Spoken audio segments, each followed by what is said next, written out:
Genesis 32. So Jacob went on his way, and the angels of God met him.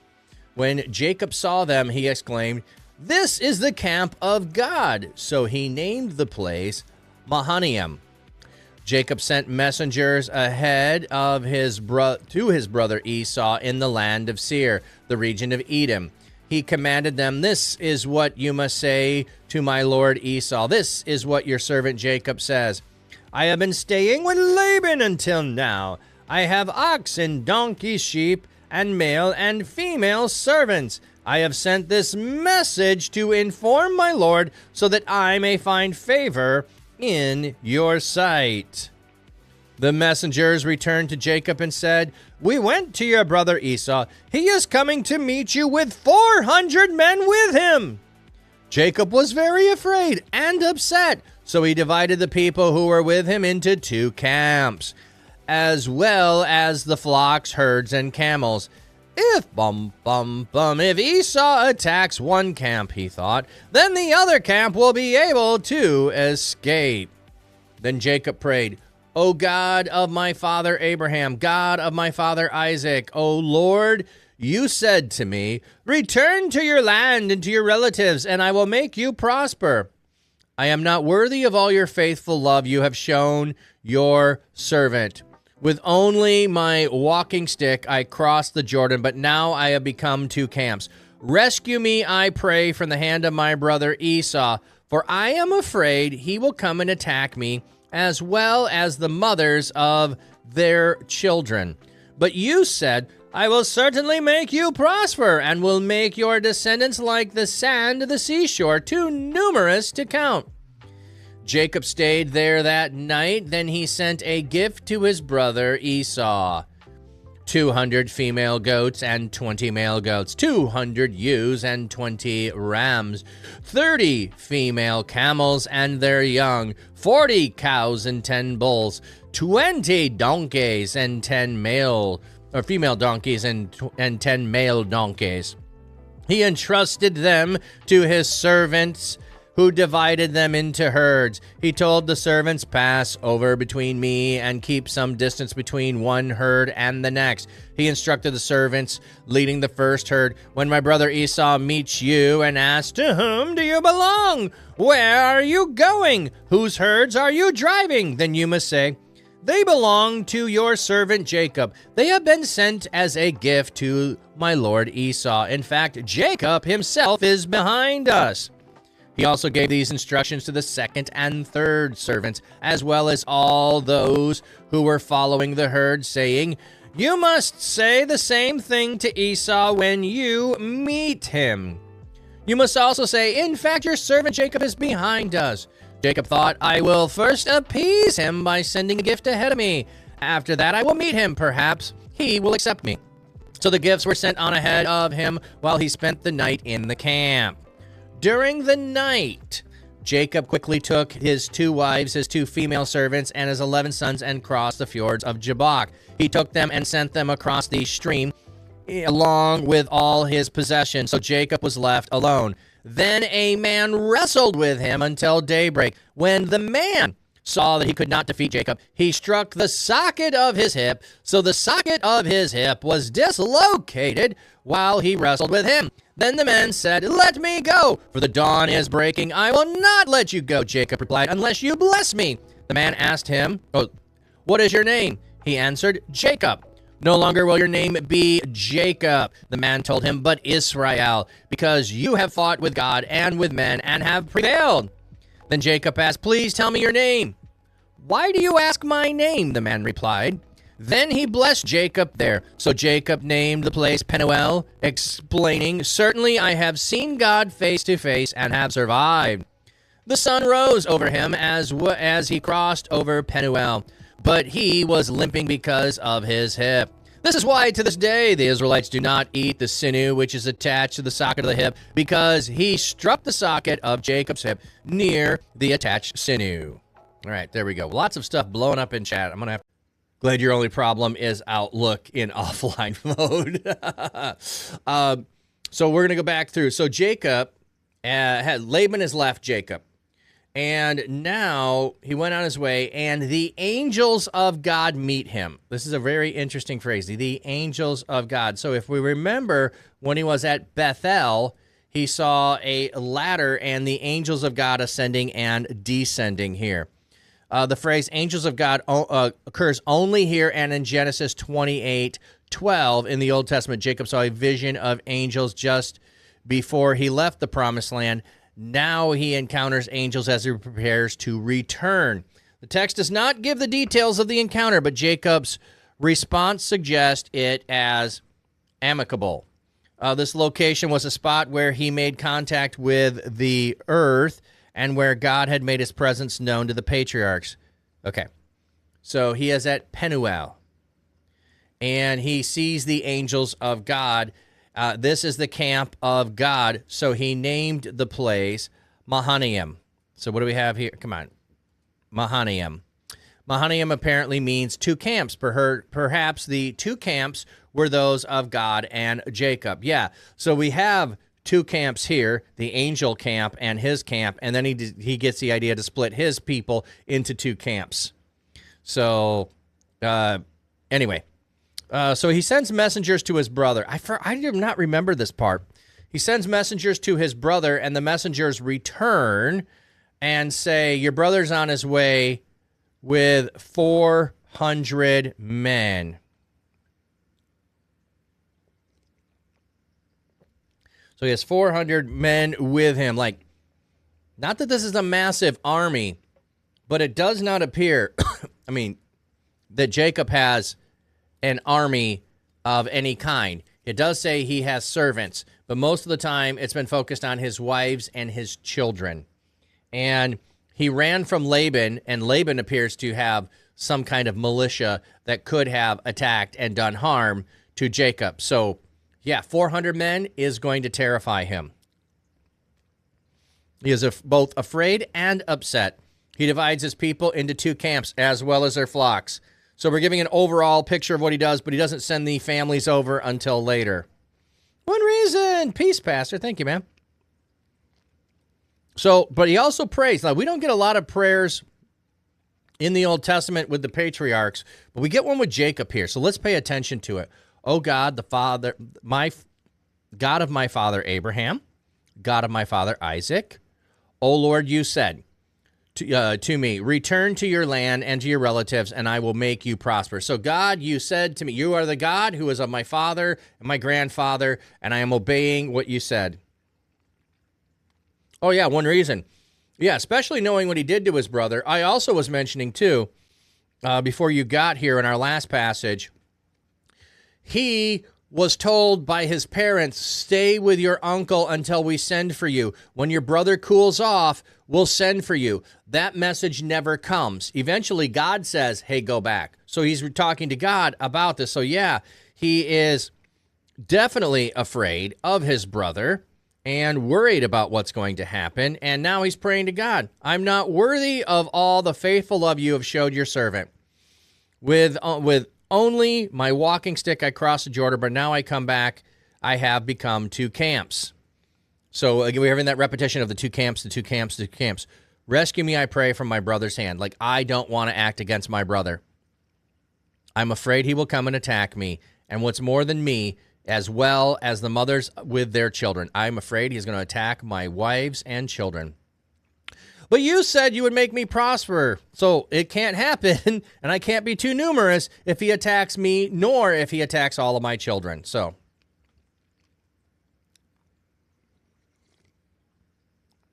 yes, he attempts to, but I don't. Esau says he doesn't need the gifts when we get to that section.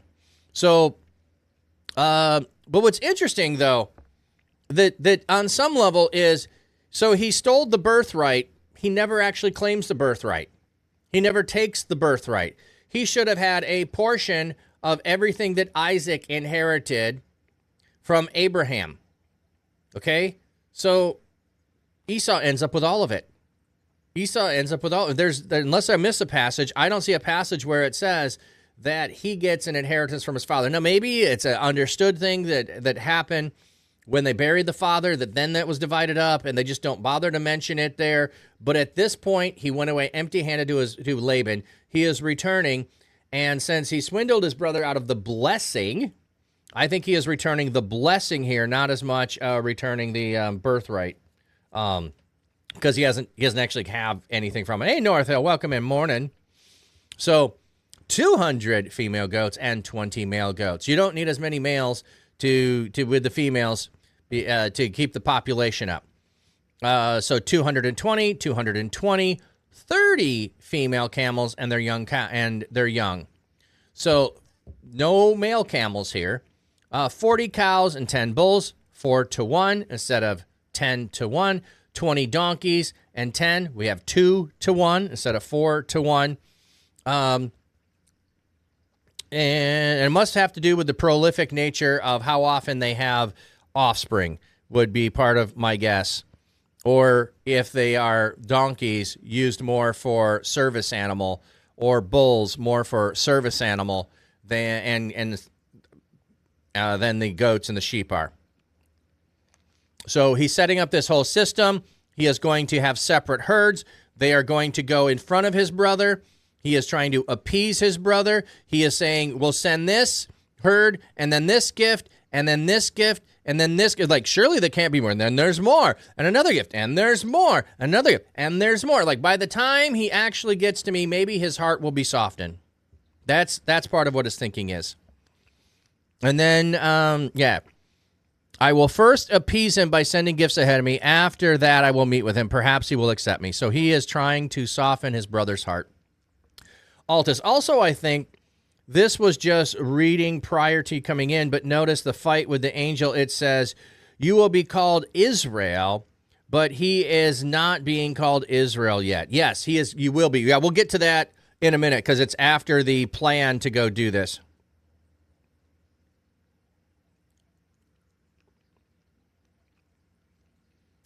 No. Okay, let me rephrase that. He is giving to his brother from the blessing that he stole. So he stole the blessing. The blessing is upon him. And so it's not a return to sender like he can give it away. He is giving back to his brother out of the blessing that he stole. That's what I meant by that. So he stole the blessing from his brother. He has been in another land. God has been blessing him. So it is out of the blessing that he is giving to his brother, making a differentiation between it being from the birthright, because he has nothing right now from the birthright. But he's still scheming on the way back. I don't see this as scheming.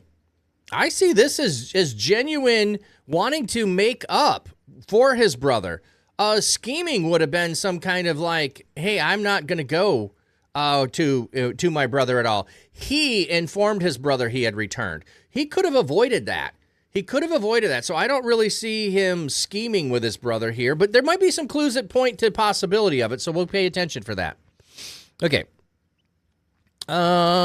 So then during the night, he moves he's got the two camps. He's moved the camps over. Now he's going to finally move the wives and the children and the sons over. And now he is left alone. Artsy, you think he's scheming? Okay. I don't see what he's doing with his brother as scheming. I think it is trying to make up with his brother. But we're reading the same thing a little bit differently. Based on, I think the way the story ends is he lives the rest of his life in fear of his brother. He has created a situation where he can't trust his brother because he knows how hard he did his brother dirty, you know. Yeah, he bravely runs away. Yes, end of story. Bravely runs away. Bravely turned his tail and fled. Okay, so he sends away everybody, and he's left alone. This is the part I've always wondered. Why does he leave himself alone? Why doesn't he go with? Why does he stay there? Well, he has seen a camp of angels. Okay? So why is he staying? Well, what would he have done differently if he was truly remorseful? Give his brother everything? The alone always confuses you. And I don't know why he's alone. Like, he sends everyone away. Is he just wanting to pray to God? He already prayed to God. He sends everyone away. He had seen and witnessed to angels.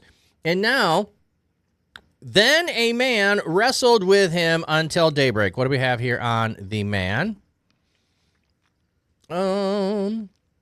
Reflecting Jacob's perspective at the beginning of the encounter, the narrative calls the opponent simply a man. Not until later in the struggle does Jacob truly realize the identity. Shame, perhaps? Is he not? Well, I don't know. So anyway, because he stays, this happens. When the man saw that he could not defeat Jacob, he cheated. He struck the socket of his hip, and the socket of the hip was dislocated while he wrestled with him. So he is wrestling, and the wrestling match is going all night. Oh, I just want checking on the man here. Again, so it says he wrestled. They're putting the man in there again. So he displaces his socket, cheating, and keep wrestling. And the man says, "Let me go, for dawn is breaking." So again, it's he referring to the man.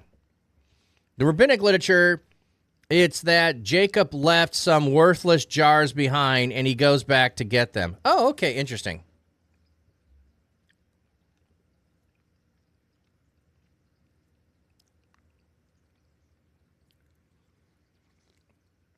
One reason, the way he sets up camps and gifts and the wife he didn't want before the family he loves. I'm not sure. You think those weren't true gifts of love but offers of appeasement? Okay. That's fine. We could disagree on that. But yet, and he does say he's trying to appease him because he's afraid because he's done his brother dirty. So it's because God entrusted him with what he had, and so even with the worthless jars God had entrusted him, thus had importance. Okay, so he left something behind. He goes back because he leaves it behind, or he's gathering the last things, and the man wrestles with him. So now Jacob says, "I will let you go. I will not let you go unless you bless me." Jacob is always wanting a blessing. From wherever he's at, he wants a blessing. So, what is your name? So the stranger asks his name. This is always one of those things like, is he know the name, or is he just wanting the name to be said because he is going to do something with it? The question is rhetorical since the Lord obviously knew Jacob's name, but since the Lord is going to change Jacob's names, the question, okay, it's not obviously rhetorical, okay, because it just says it's a man. So it's rhetorical once we know that it is God, but we don't know that it is God yet. We only know it's a man. He answered Jacob, "No longer will your name be Jacob," the man told him, "but Israel, because you have fought with God and men and have prevailed."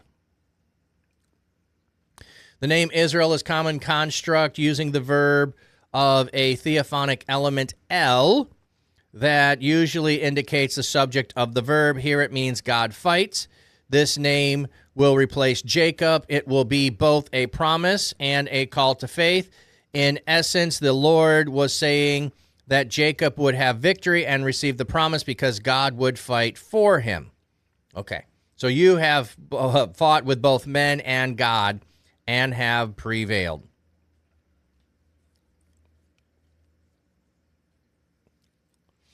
Well, one reason, I see it differently because he's going to go afterwards. He needs to quell his brother's anger before he can show the remorse. So you're seeing it as simply he's just trying to appease his brother. I think he's remorseful because otherwise he wouldn't have reached out to his brother in the first place. We're not going to, and I'm fine with us disagreeing and you putting your point. I see what you're saying. I just see that the initial step of reaching out to his brother as being different. Altus, whereas in Christianity, it usually attributes to being Jesus, although it's weird since he fights dirty and loses to a human. And one of those things, like, that's not all Christianity, Altus. I don't see it as Jesus. It makes no sense to me to be Jesus. I have a problem with a Christ that is pre-incarnate having a physical body. That's a problem, because then why did he even need to come and be born of a person if he could already just have a physical body?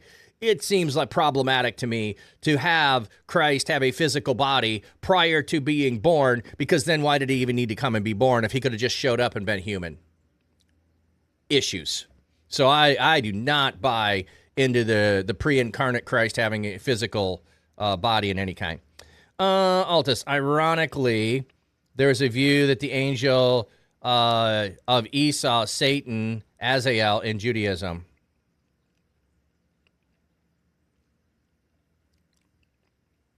But the righteous have the power over angels, which is why he's able to overcome the angel, proving his righteousness, and then the name change. Social Ed, hey, welcome in. No, I'm not heated. I'm not heated. Agree, the word became flesh suggests that he was not before. Absolutely. I'm okay. We're just having a great discussion. That's all. And this is why we're here. Like, we're in the text. We're going through it. So he wrestles, and it says a man, and then we get at the end, he wrestled, and he finds out that you have fought with God and man and prevailed. So then Jacob said, please tell me your name. Why do you ask me my name? The man replied. See, it still, so he doesn't say he replied. Let me just check the footnote. I'm going to guess that's what it is. He said, why is it you ask me a name? It's he. So they put the man in here, they're overplaying it. Why did just he replied? He replied would be better, because if it doesn't keep repeating man, I'm going to think it's going to change to being an angel. Then he blessed Jacob there. So Jacob named the place Penuel, face of God. Since Jacob saw God face to face, here the name is appropriate. Explaining, certainly I have seen God face to face, and I have survived. So here is why they are thinking that he saw him face to face, that it is God because he says, I saw God face to face. So the face does not have to be physical to see God face to face. Moses talks to God face to face, but we don't have to imagine a face. We are the image of God. We have a face because God has a face. We have a voice because God has a voice. We have ears because God has ears. It doesn't mean God has them physically. It means that he possesses those things that are done. So he possesses the ability to speak, to hear. To hear is to comprehend. To hear is to pay attention to. So he has all those attributes. So to see him face to face is to be in relationship. So I have been in relationship with God. We have encountered one another. So whether this is a man, an angel, or otherwise, he is saying he has seen God face to face. We also have several times where the person shows up as a man, then it will say the Lord, or it will say then an angel, and it goes back and forth. These are encounters with the divine, whether it is through the medium of a person or an angel or God there. And we're trying to sometimes too specifically parse all of the actions and the activities that are happening there. And I think sometimes we just need to let the text be what the text is.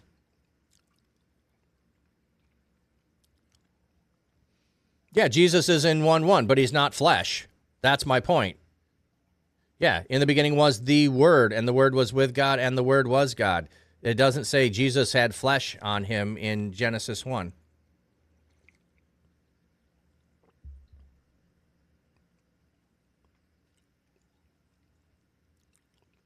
I don't have a problem with theophanies. I'm saying a theophany is an appearance of God. Okay, you can have an appearance of God without taking on flesh. I have no physical theophanies of Jesus. That I'm parsing it very distinctly.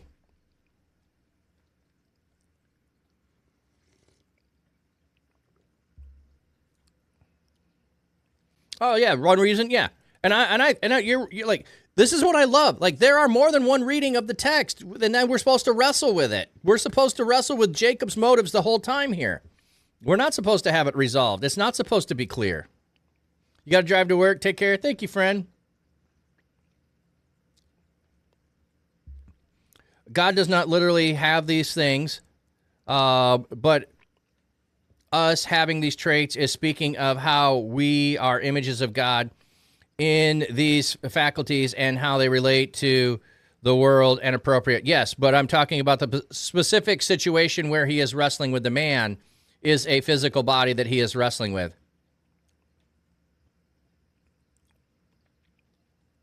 So,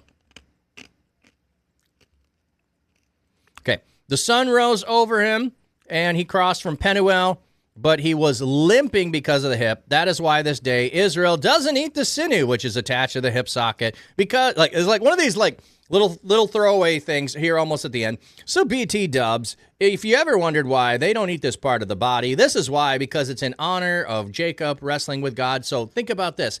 Every time you go to make dinner or you're butchering an animal and you're not eating this part of the animal, you are remembering what God has done. I mean, what a great way. Now, down the road, if you don't know this and you just go, why do we not eat the sinew? And you go, I don't know. But if you teach it to your kids and they know it and they keep on it, you have that.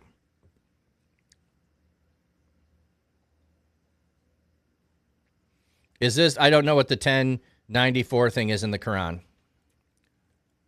Yeah, Jesus from all time is the Son of God, having taken flesh with the Virgin Mary. Exactly what I'm saying. So how could this be Jesus taking on flesh to wrestle with Israel, or to wrestle with Jacob, if he's taking on flesh here? Because I don't know how he wrestles with Jacob without flesh. So that's my problem with it. I'm in agreement with you, Picasso, on it. How could it be Jesus if he takes on flesh with being born of a virgin?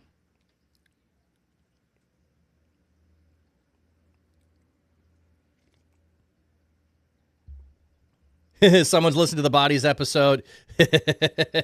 I have started the